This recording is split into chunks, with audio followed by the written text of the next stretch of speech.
So now we are going to continue exploring on how bishop b5, g6, bishop takes c6 immediately positions, but now d takes c6.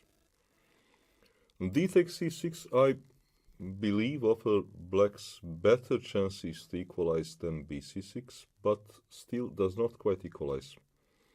Magnus has played dc6 a lot, and he was changing many lines,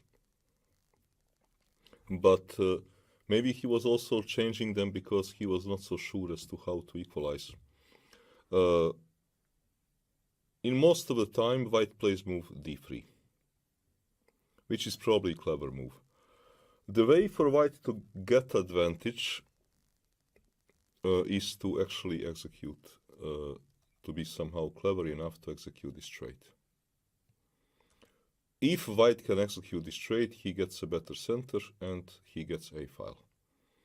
It is clever for white here to hesitate with the castle because he wants to sometimes develop bishop quickly to e3 with the tempo. So first, let's say to play move d3, and then to wait maybe for a one move for black to show his hand, and then to decide what to castle, the moment to castle, because here, since black took with the d pawn, white is not going to play for either d4, and white is also not going to play for c3 and d4. Then it makes perfect sense to play move d3 immediately, and then later on decide whether to castle, let's say, on the next move. Bishop g7 is played in most of the games. Magnus once versus Aronian went for a different setup. He played queen c7 with the idea to push c5, to push e5. Aronian played extremely well, and I would like to show this game because he really outplayed Magnus in a very good way. So queen c7 idea is to be able to push e5 without support of this bishop, and then this bishop can maybe also go to e7.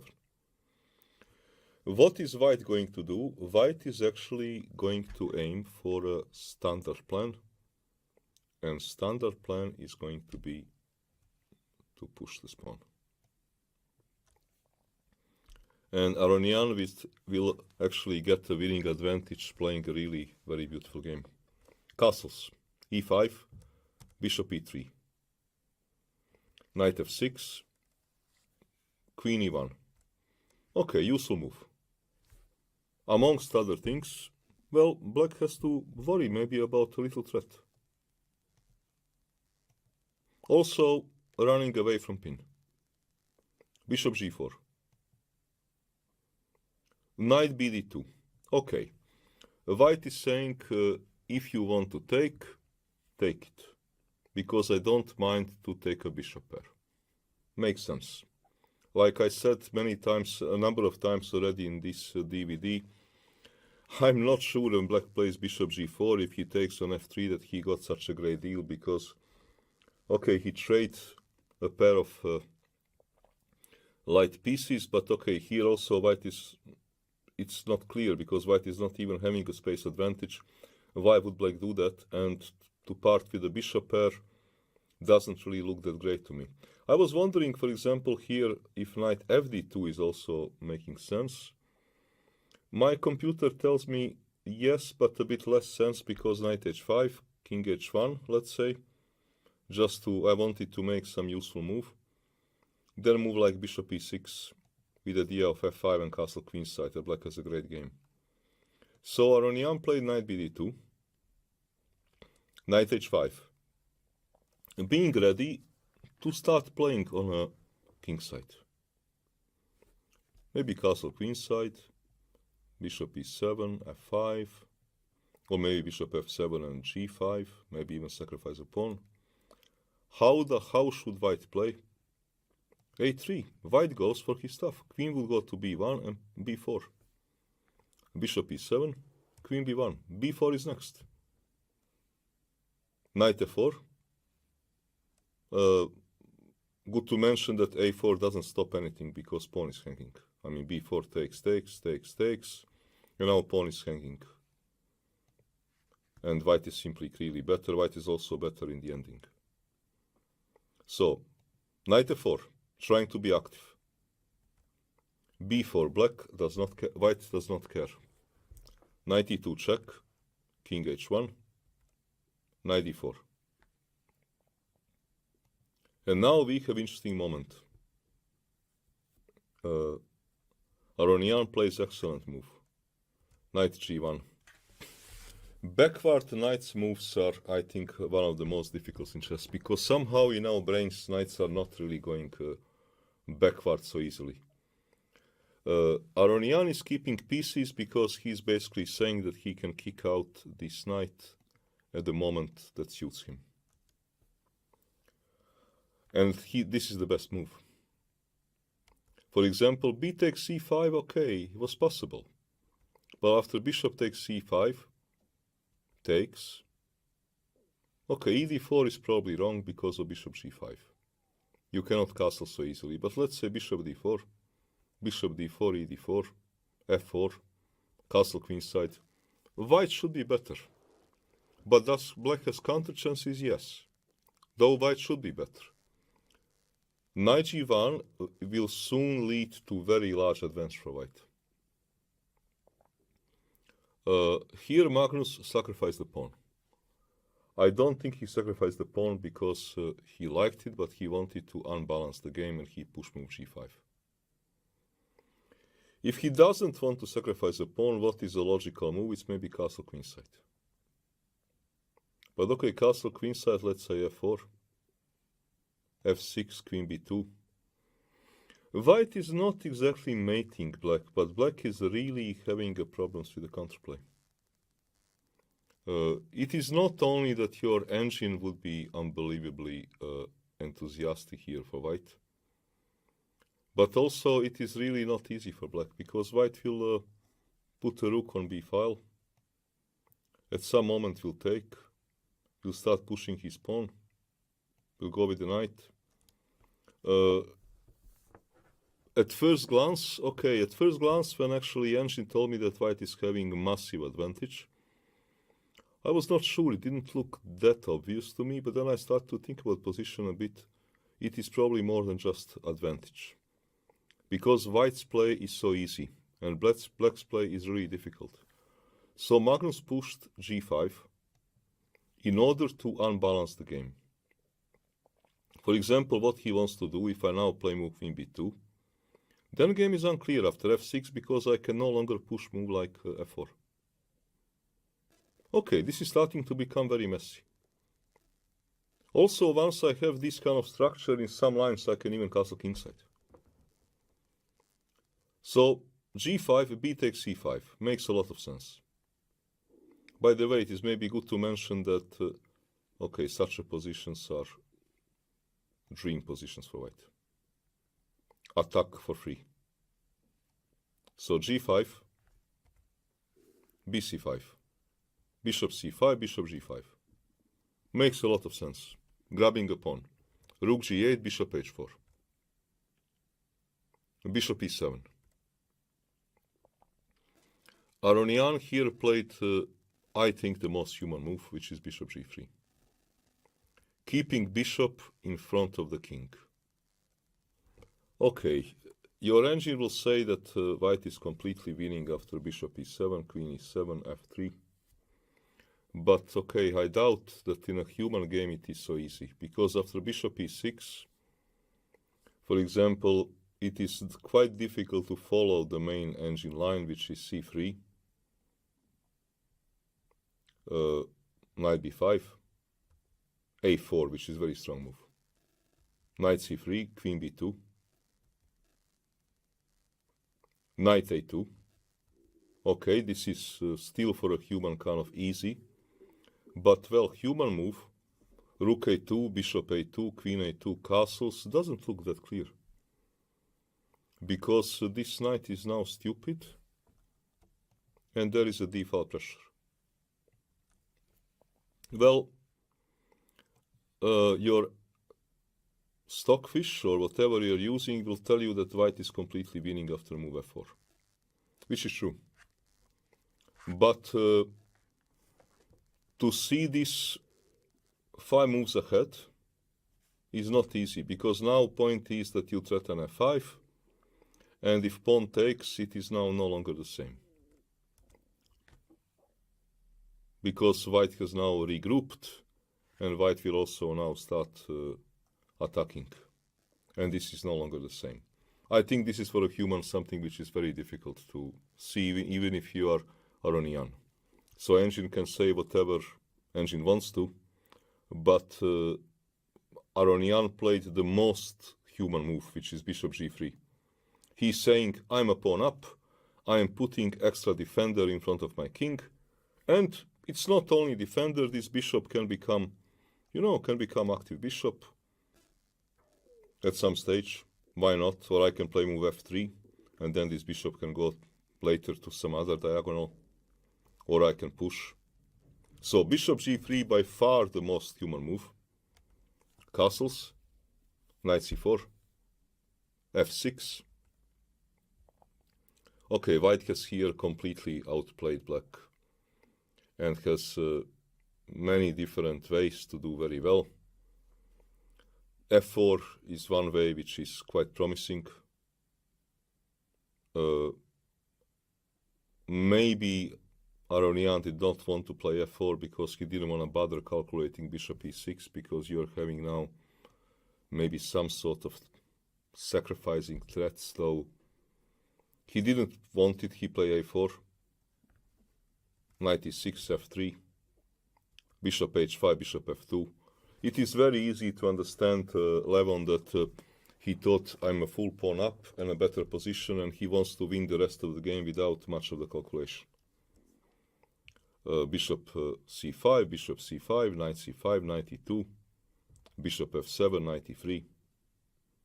Black actually is a pawn down, but the best for black is to enter, for a better or worse, to enter a lost ending, because if he doesn't enter lost ending, white is simply going to kill him.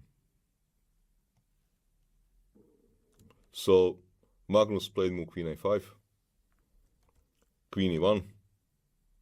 Okay, we have ending which is completely winning for white. Again, your computer will tell you that white should keep the queens, and that knight g3 is also a better move. But queen e1 is easy to understand, entering ending pawn up. And white had completely one ending. Game continued for quite some time. But at some stage, Aronian made an instructive mistake.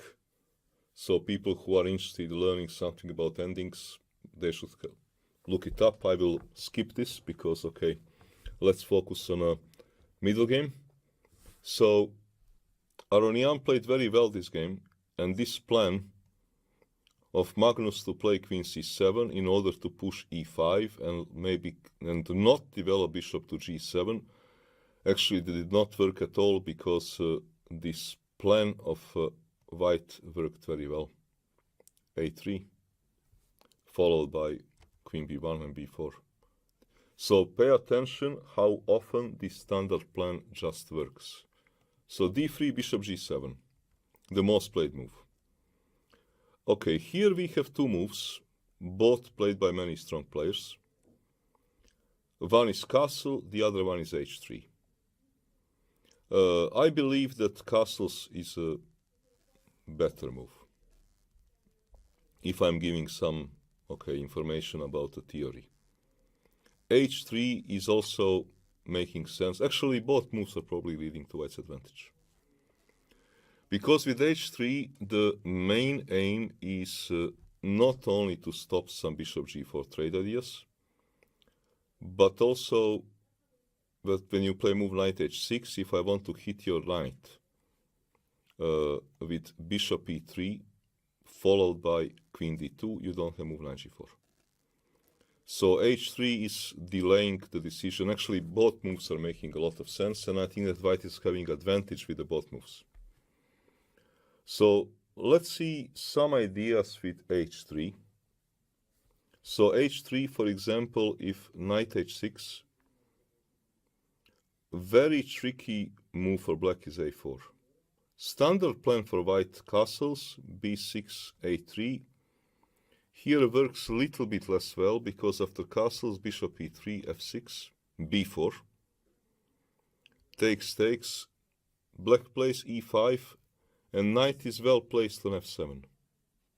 Knight c4, bishop e6. Now white has regrouped and is ready to push f5,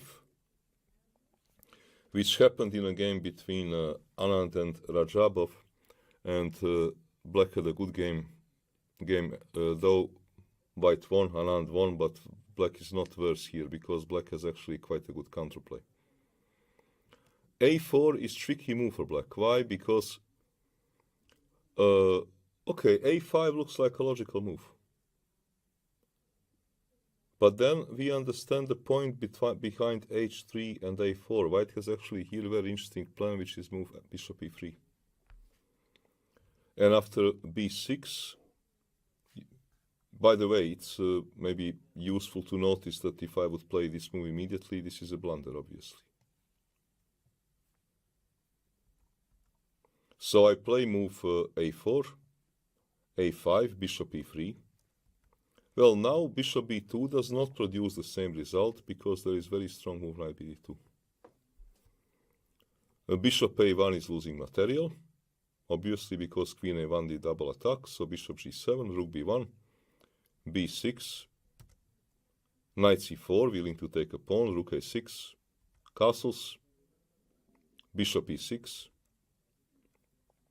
If f6, you save the knight position, but you don't save a pawn. Let's say queen b2, knight f7, queen c1, knight f7, queen b2, and pawn falls, and many other things. This position is just lost for black because he will lose b6 and a5. If bishop e6, if bishop e6, let's say queen c1, knight back, e5, white has much more than just compensation. Black has a terrible problems to develop. Position may simply at some stage open. Or if take, pawn takes, queen b2 will come. This position is terrible for black. White has close to winning advantage. And if on bishop e3, b6, which is arguably the most logical move, queen c1 comes. And now knight must go to g8.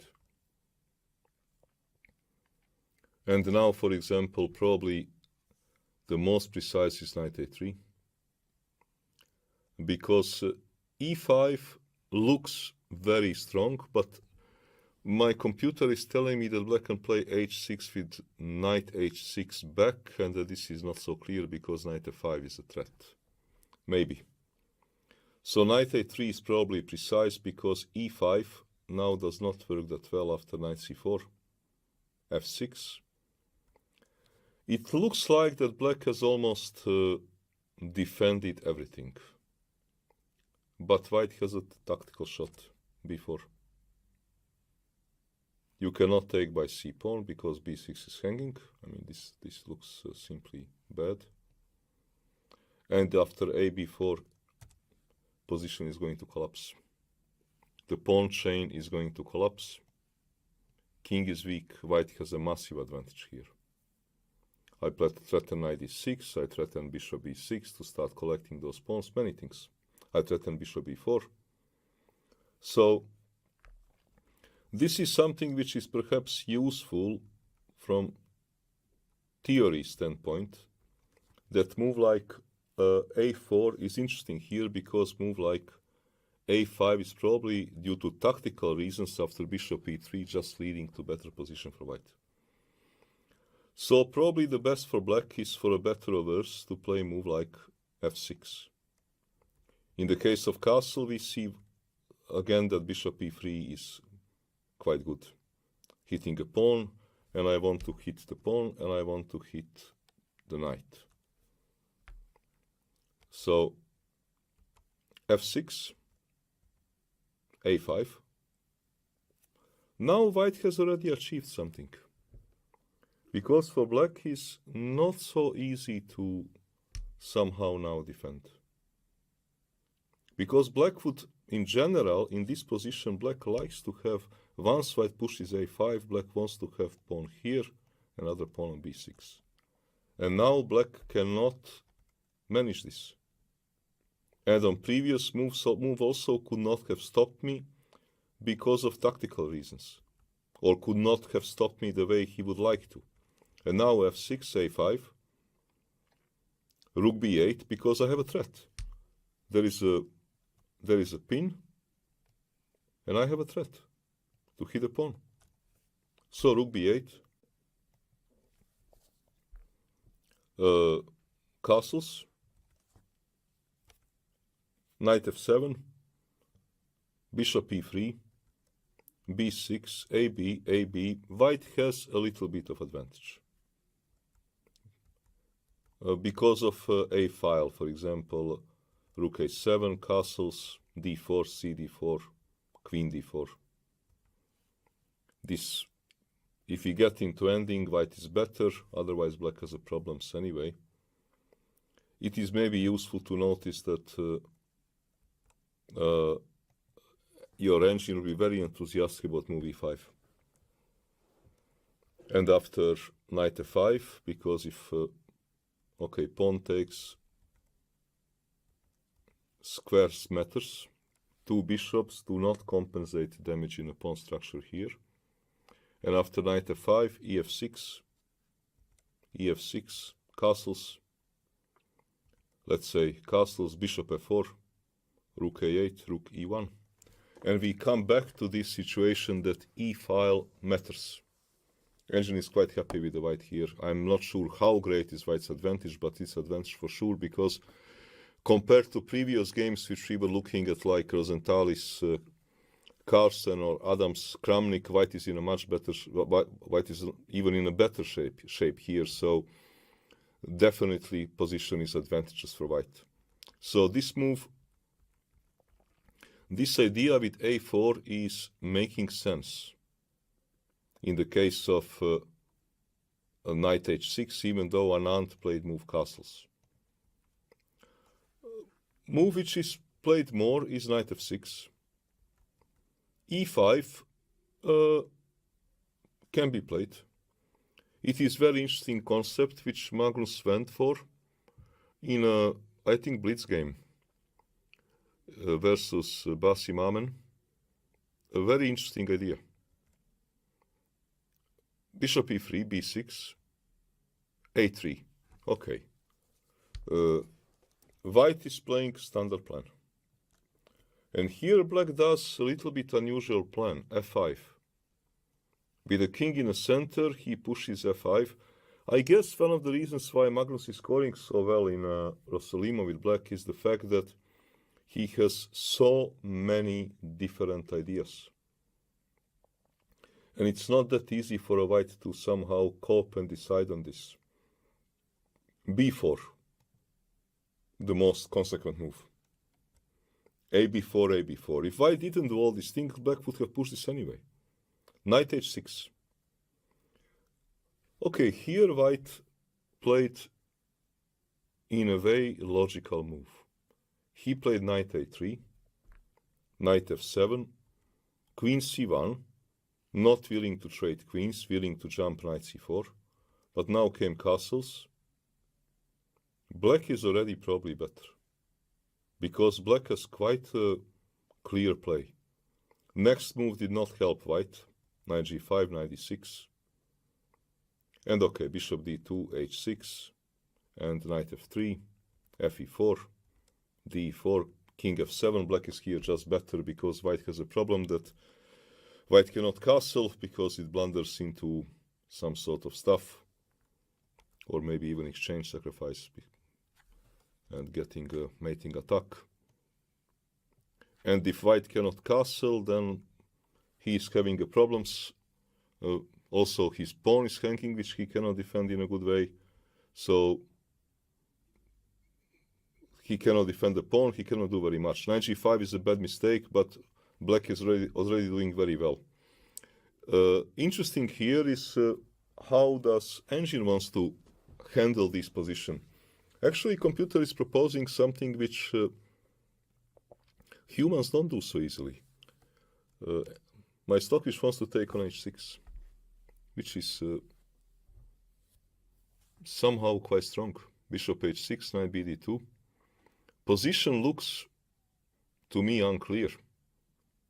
Because, okay, black has two bishops, white doesn't threaten anything immediate. But somehow those two pawns are a bit of a headache. So let's say castles. Okay, black has to ultimately defend this pawn on e5, because at some stage white will maybe take and protect it or sacrifice exchange. So bishop g7, rook e1. Okay, black's here problem is that he cannot easily decide what to do in the center. The most logical would be to play f4 and to hope to do the pawn roll like in a King's Indian. But it doesn't work, because knight c4, rook e8, c3. And black is just not in time. Let's say push d4. Just not in time. If black would be here to move, he would play g4 and have a better game. But he is now just not in time, because g4, knight e5. And taking on h3 loses to queen h5. Simply, white king is very safe, black king is not safe, and white is also taking material. c6 is hanging, amongst other things. Many things are hanging. So bishop takes h6 is a probably clever decision, so it is kind of maybe good to remember it, because here, if pawns could go back, if move f5 back to f6 was legal move, black would be doing excellent. But okay, he cannot, and he has problem with his pawn, with his pawns. If rook e8 first, rook a3. White once again pressure. Queen a1, knight c4. Again, black does not have a good way to maintain the center forever. And if he pushes f4, white is simply better after queen a1. Black has to be consequent with g5. Rook a2. Rook a7. Takes, h5. It looks very dangerous. It looks like strong King's Indian attack, but somehow Engine is very confident about white's cause after h4. He's saying not enough attack. So this is something which is maybe good to know, that in such a positions of this 10 center, ideas when this pawn already is on f5, ideas like bishop h6 could be working, because black here has a dilemma that he cannot maintain a center, while of course this pawn pushing business needs to be calculated from both sides very well, because here with the white maybe you are just going to end up being better, or maybe you are going to get into something being mated, that this will be same position with black to move and getting mated. So it is very sharp idea. I like this idea of Magnus, but whether it is working is a different story. But this whole idea to play move e5, followed by f5, knight h6 with king still on e8, I like the idea.